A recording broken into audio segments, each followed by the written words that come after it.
FAT 1급 2019년 제6차 38회 필기 기출문제풀이 설명을 시작하겠습니다. 회계는 교육이나 훈련입니다. 자격증 취득을 위해서 반복적인 학습이 꼭 필요하며 반복적인 학습을 하다 보면 저절로 이해와 암기가 될 것입니다. 1번 다음 중 재무상태표 구성 항목에 대한 설명으로 옳지 않은 것은 1.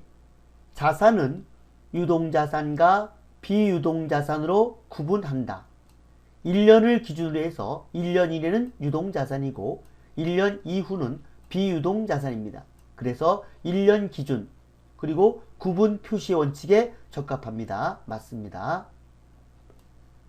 자산과 부채는 유동성이 큰 항목부터 배열한다. 유동성이 큰 항목부터 배열한다는 말은 현금화가 빠른 순서대로 배열한다는 뜻입니다. 유동성 배열법의 원칙입니다. 맞습니다. 자산과 부채는 총액으로 표시하는 것이 원칙이다. 총액주의 원칙입니다. 맞습니다. 잉여금은 주주와의 거래에서 발생한 이익잉여금과 영업활동에서 발생한 자본잉여금으로 구분한다. 잉여금 구분의 원칙입니다. 그러나 주주와의 거래에서 발생한 이익잉여금이 아니고 자본잉여금입니다. 영업활동에서 발생한 자본잉여금이 아니고 이익잉여금입니다. 잉여금은 주주와의 거래에서 발생한 자본잉여금과 영업활동에서 발생한 이익잉여금으로 구분한다. 이렇게 되어 있습니다. 영업활동에서 발생한 이익잉여금이란 당기순이익을 말하는 겁니다. 답은 4번입니다. 보충 설명을 하겠습니다. 손익계산서 작성 기준은 총액주의 원칙, 구분 계산의 원칙, 발생주의 원칙, 실현주의 원칙, 수익비용 대응의 원칙이 있습니다. 재무상태표 작성 기준은 총액주의 원칙, 구분 표시 원칙, 1년 기준의 원칙, 유동성 배열법의 원칙, 잉여금 구분의 원칙, 미결산 항목과 비망 계정의 표시 금지 원칙 등이 있습니다. 그리고 재무제표의 종류에는 손익계산서, 재무상태표, 현금흐름표, 자본변동표, 주석 등이 있습니다. 2번 다음은 주식회사 한공이 취득한 기계장치에 대한 자료이다. 기계장치의 취득 원가는 얼마인가? 기계 구입대금, 설치비, 기계 운송비용, 시운전비, 운송에 관련된 보험료. 기계장치 취득 원가에는 기계 구입대금에다가 사용 전까지에 지출된 모든 비용을 더합니다. 그래서 설치비 더하고 기계 운송 비용도 더하고 시운전비도 더하고 운송에 관련된 보험료도 더합니다. 그래서 모든 비용을 다 더해서 기계장치 취득 원가로 하는 겁니다. 금액은 520만원. 4번이 정답입니다. 3번 다음 자료를 토대로 기말상품 재고액을 계산한 금액은 얼마인가? 기말상품 재고액이 들어간 공식은 매출원가 공식입니다. 매출원가는 기초상품 재고액 플러스 당기상품 순매입액 마이너스 기말상품 재고액입니다. 해서 나온 공식이 매출원가입니다. 여기에 기초상품 재고액 50만원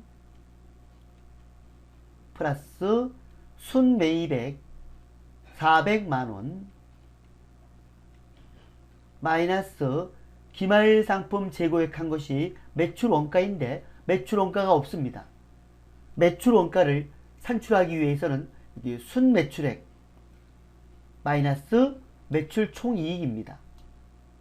하게 되면 매출원가는 420만원입니다. 420만원. 기초상품 재고액 플러스 순매입액, 이것을 우리는 판매 가능 상품인데 판매 가능 상품이 450만 원입니다. 450만 원 중에서 420만 원을 팔았기 때문에 기말 상품은 30만 원이 되는 겁니다. 답은 2번입니다. 4번. 다음은 주식회사 한공의 결산정리 누락사항이다. 이를 수정하지 않을 경우 재무제표에 미치는 영향은 기말 결산 시 특허권에 대한 당기분 상각을 누락하였다. 이 특허권은 비유동 자산입니다. 비유동 자산의 무형자산에 해당됩니다. 분개를 하면은 차변에 무형자산 상각비가 되고 직접 상각이기 때문에 대변엔 특허권이 되는 겁니다. 특허권. 그래서 이것을 누락하게 되면 무형자산 상각비가 누락됐기 때문에 비용의 과소계사입니다. 비용의 과소. 그래서 순이익의 과대가 됩니다. 과대. 그리고 특허권이 차감되지 않았기 때문에 무형자산의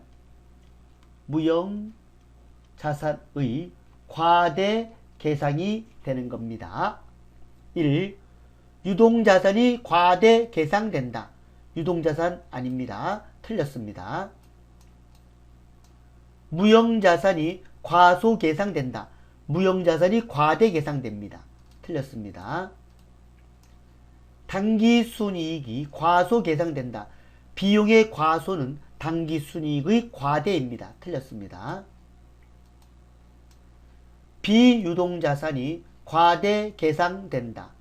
이 특허권은 무형자산이면서 비유동자산입니다. 맞습니다. 답은 4번이 되겠습니다. 5번. 다음 자료를 토대로 주식회사 한공의 판매비와 관리비를 계산하면 얼마인가? 급여, 판매비와 관리비입니다. 수도광열비, 판매비와 관리비입니다. 이자 비용은 영업의 비용입니다. 접대비, 판매비와 관리비입니다. 세금과 공과, 판매비와 관리비입니다. 잡손실, 영업의 비용입니다. 그래서 판매비와 관리비는 급여, 접대비, 수도광열비, 세금과 공과에서 115만원. 2번이 정답이 되겠습니다. 이런 문제는 혼동이 온다면 실기 프로그램을 활용하면 되겠습니다. 기초정보관리의 계정 감목 및 조교 등록을 클릭합니다. 여기 판매관리비가 있고 그리고 기타가 있습니다. 기타를 클릭하게 되면 영업의 비용 항목이 나옵니다. 영업의 비용. 영업의 비용은 대표적인 항목이 뭐냐 하면 이자 비용, 이자 비용, 그리고 기부금, 그리고 기타의 대손상각비, 그리고 각종 손실을 말합니다. 이거를 참조하면 영업의 비용을 알 수가 있습니다. 6번. 다음은 주식회사 한공의 재무상태표이다. 이에 대한 설명으로 옳지 않은 것은 재무상태표가 나와 있습니다. 차변에 현금 및 현금성 자산과 매출채권, 당좌자산입니다. 상품, 재고자산입니다. 매도가능증권, 투자자산입니다. 건물 유형자산입니다. 당좌자산과 재고자산, 이것은 유동자산이고 투자자산과 유형자산은 비유동자산입니다. 1번. 이익잉여금은 5만원이다. 175만원에서 여기 170만원을 차감하면 이익잉여금은 5만원입니다. 맞습니다. 유동자산은 75만원이다. 유동자산은 여기 당좌자산과 재고자산까지가 유동자산입니다. 65만원, 70만원, 그리고 40만원. 틀렸습니다. 유동자산은 115만 원이 됩니다. 여기까지가 유동자산입니다. 틀렸습니다. 투자자산은 10만 원이다. 매도 가능 증권, 투자자산입니다. 맞습니다. 비유동자산은 60만 원이다. 비유동자산은 투자자산과 유형자산을 더해서 60만 원. 맞습니다. 답은 2번이 되겠습니다. 7번 다음 총계정 원장 자료를 바탕으로 외상 매출금 기말 잔액에 대한 대손 추정액을 계산하면 얼마인가? 요 대손 추정액이란 말은 뭐냐 하면 다른 말로 대손 예상액을 말합니다. 예상액. 대손이란 말은 회수불능인데 회수불능 예상액을 말합니다. 또는 다른 말로 대손충당금 설정액을 말합니다. 대손충당금 계정이 있습니다. 전기 2월 13만원, 7월 6일날 외상 매출금 3만원. 이 말은 7월 6일날 외상 매출금 3만원이 대손된 겁니다. 대손돼서 대손충당금 3만원 차감됐습니다. 그러면 13만원에서 3만원 차감됐기 때문에 잔액은 10만원입니다. 그리고 요 차기 2월 20만원, 요 차기 2월 20만원, 이것이 바로 대손 예상액입니다. 대손 예상액. 근데 잔액이 10만원 남아있기 때문에 여기 대손 삼각비, 요거는 뭐냐면 추가 설정액입니다. 추가 설정액. 여기 대손 추정액을 물어봤기 때문에 20만원이 됩니다. 20만원의 대손을 예상하는데 대손 충당금 잔액이 10만원이 있기 때문에 10만원만 보충 설정하게 된 겁니다. 보충법을 적용해서 10만원만 추가 설정한 겁니다. 문제에서 대손 추정액이니까 20만원이 정답이 되겠습니다. 정리해서 설명하면 1월 1일 대변 13만원은 대손 충당금 전기 2월액이고 7월 6일 차변 3만원은 당기 실제 대손 발생에 대한 회계 처리 금액입니다. 그리고 12월 30일 차변 차기 2월은 당기 매출 채권 잔액에 대한 대손 추산액, 대손 추정액, 대손 충당금 설정액입니다. 그리고 대변에 있는 12월 30일 대손 상각비 10만원은 기말 대손 충당금 추가 설정 금액입니다. 문제는 대손 추정액을 물어본 겁니다. 8번 다음 결산정리사항 중 수익의 이연에 해당하는 거래는 수익의 이연은 선수 수익입니다. 1. 보험료 선급분을 계상하다. 이건 비용의 이연입니다. 차변에 선급비용, 대변엔 보험료. 임대료 수익 미수분을 계상하다. 차변엔 미수 수익, 대변엔 이자 수익. 수익의 계상입니다. 이자 수익 선수분을 계상하다. 이자 수익을 차감해야죠. 차변엔 이자 수익, 대변엔 선수 수익. 수익의 이연입니다. 이자 비용 미지급분을 계상하다. 차변에 이자 비용, 대변엔 미지급 비용. 비용의 계상입니다.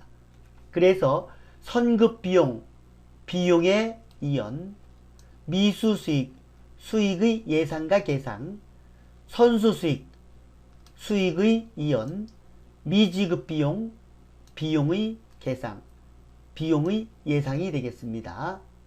답은 3번이 되겠습니다. 9번 다음 중 감가상각과 관련된 설명으로 옳지 않은 것은 1. 수익 비용 대응의 원칙에 따라 내용 연수 동안 합리적이고 체계적인 방법으로 감가상각 대상 금액을 비용으로 인식하는 것이다. 맞습니다. 감가상각 대상 금액이란 내용 연수 동안 비용으로 인식할 총 금액을 말한다. 맞습니다.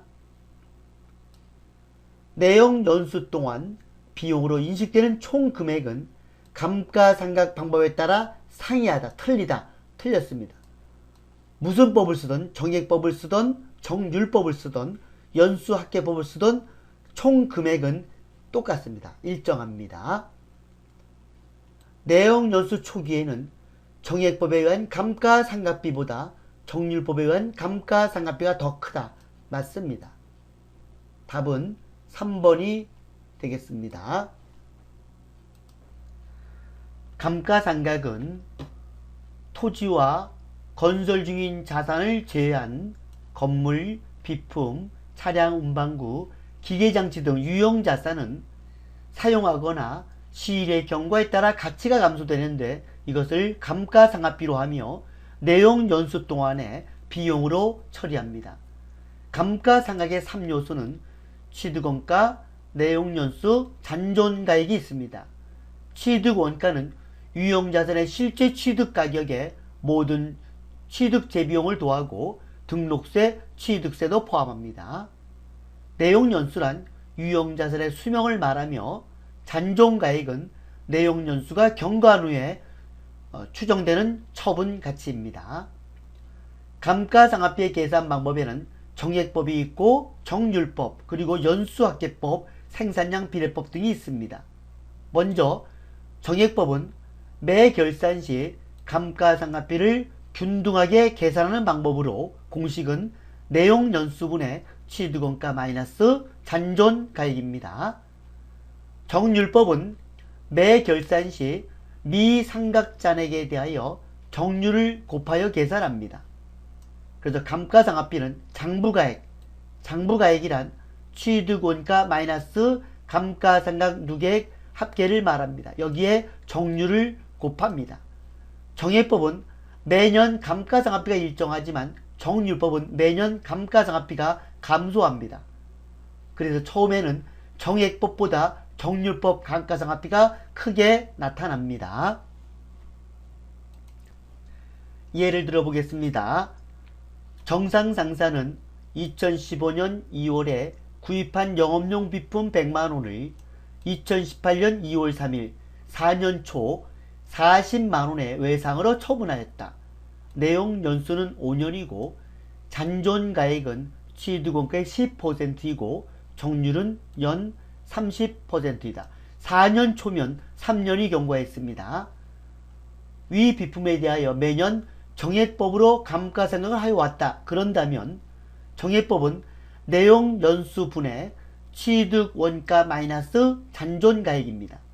그래서 취득원가 100만원 마이너스 잔존가액 10만원 나누기 5해서 18만원. 그 다음 연도도 똑같고 그 다음 연도도 똑같습니다. 18만원씩. 이것이 바로 정액법입니다. 매년 금액이 일정합니다. 그러나 정률법일 때는 장부가액 곱하기 정률인데 처음에는 취득원가에다가 정률을 곱합니다. 그래서 100만원 곱하기 0.3에서 30만원이 되고 두 번째는 100만원에서 10만원을 차감한 잔액이 장부가액입니다. 취득원가에서 감가상각 누계액을 뺀 70만원 곱하기 0.3에서 21만원.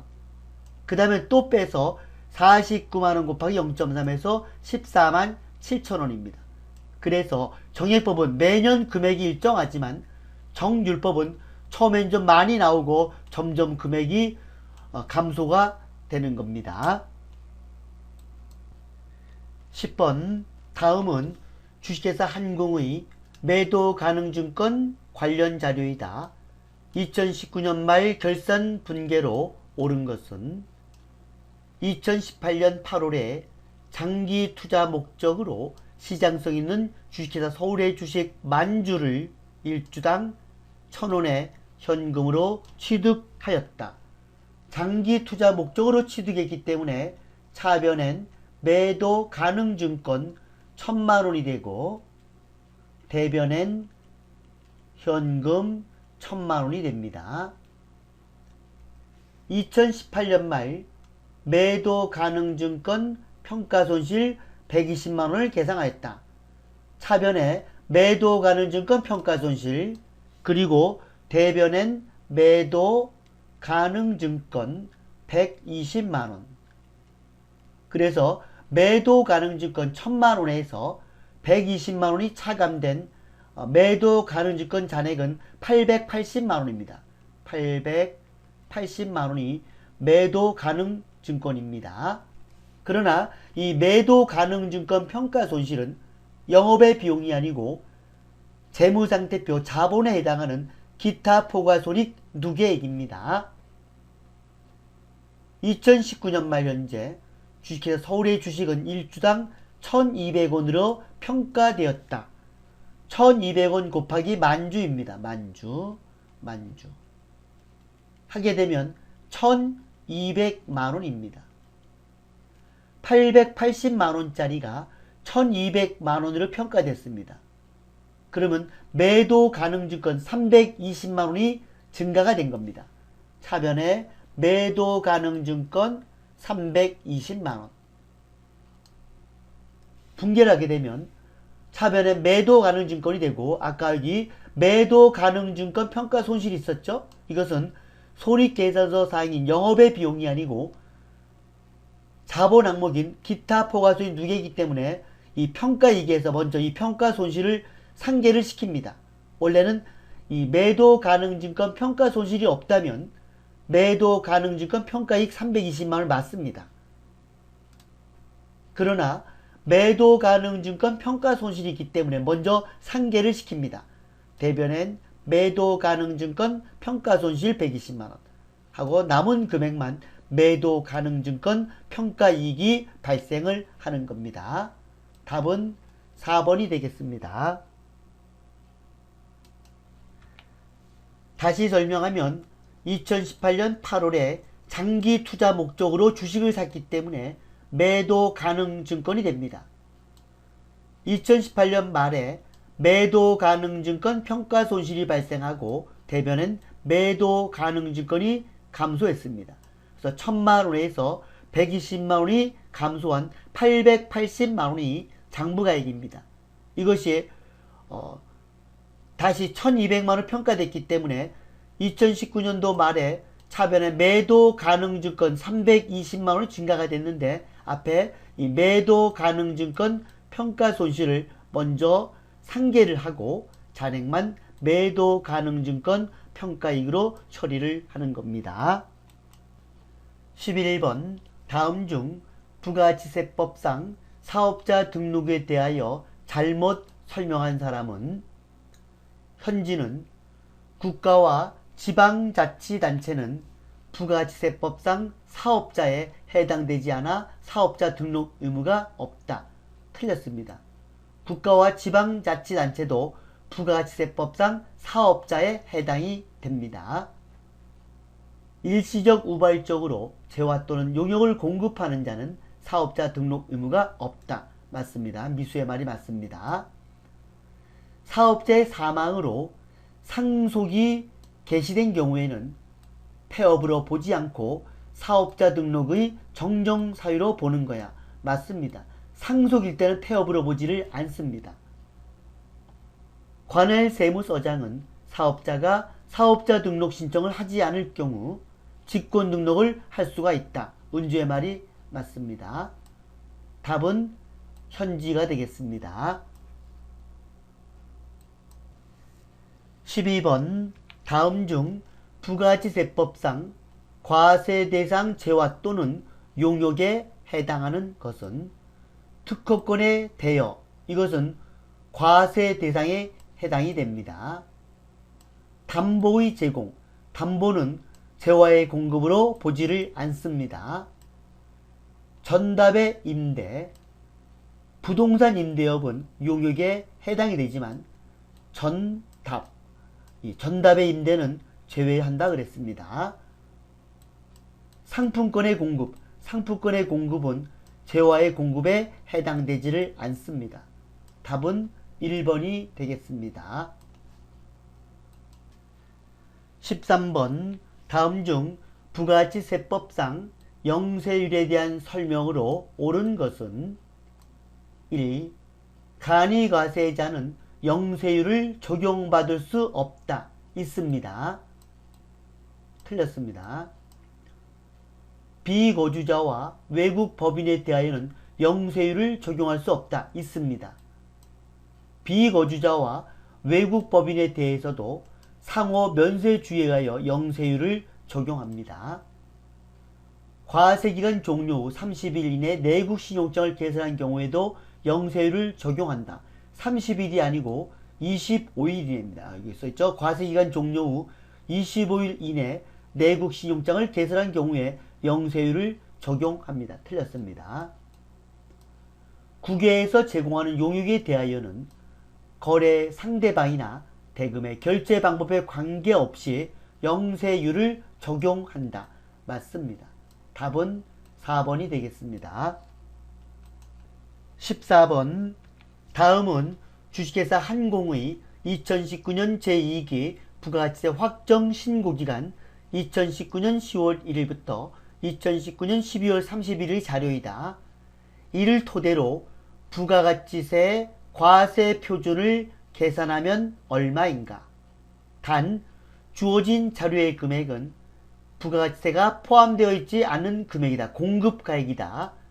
세금 계산서 등 필요한 증빙서는 적법하게 발급하였다. 부가가치세 과세 표준을 물어봤습니다. 과세 표준이란 공급가액을 말합니다. 가 외상 판매액 수출액 200만원 포함해서 1000만원 과세 표준 공급가액입니다. 할부 판매액 430만원 과세 표준입니다. 토지 매각, 토지는 면세입니다. 그래서 부가가치세 과세 표준은 해당되지 않습니다. 담보 제공도 재화의 공급이 아닙니다. 그래서 1430만원 3번이 정답이 되겠습니다. 15번 다음은 의류 제조업을 영위하는 주식회사 한공의 매입세액 내역이다. 이를 토대로 부가가치세법상 매입세액으로 공제 가능한 금액을 계산하면 얼마인가? 단 모든 거래는 사업과 관련하여 세금 계산서를 수취하였다고 가정한다. 매입세 공제 가능한 금액을 물어봤습니다. 원단 매입세액 1000만원 공제가 가능합니다. 토지의 자본적 지출에 해당하는 매입세액, 이거는 불공 매입입니다.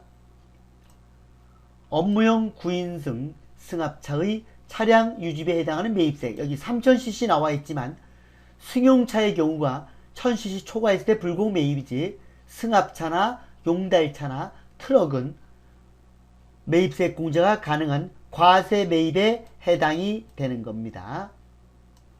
접대비 관련 매입세액 불공 매입사항입니다. 그래서 1300만원 답은 3번입니다. 여기 이 3000cc 이래가지고 승합차를 안 보고 승용차를 본 사람은 이거를 불공 매입으로 처리했을 텐데 승합차입니다. 승합차. 승합차는 매입세액 공제가 가능합니다. 이상으로 제38회 FAT 1급 필기 기출문제 풀이 설명을 마치겠습니다.